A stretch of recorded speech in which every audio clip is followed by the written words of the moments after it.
I realized that when I sobered up, I really had to step back alone and look at myself.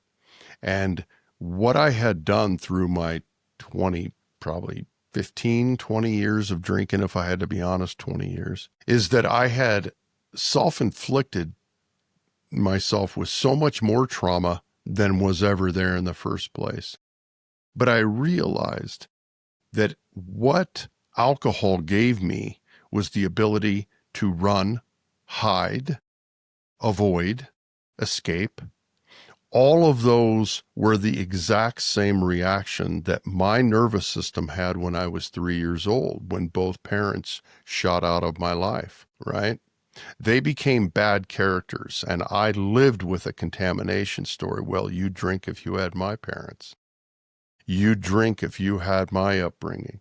I was emotionally abused. All these other stories that I was telling myself, I had to go back and look at Little Crow and say, no, I'm not carrying shame and guilt I'm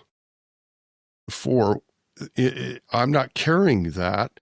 What that is was a response that I had, that I took all of that and as a means of survival. And at the same time, those were the very, very parts of me that were alive, that were creative, that were full of awe, that were full of wonder and mystery. And I left all of those behind. And from that time forward, it just becomes pretty much, how do I get out of it?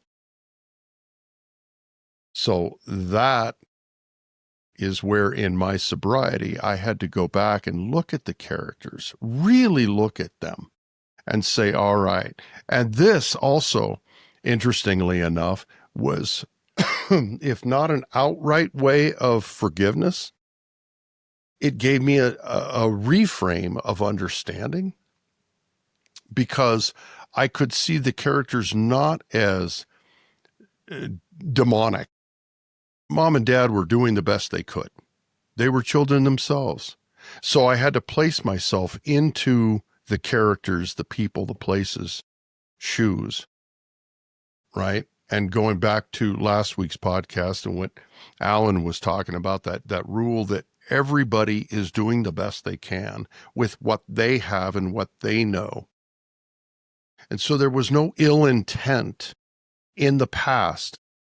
What I was framing as shame and guilt was simply my response mechanism to make sense of it, to go forward. So by doing that shadow work, I could untether myself from the emotional charge it held over me, and it landed me with the ability to reframe it and then pull myself out of victimhood and say, all right, this is really what happened.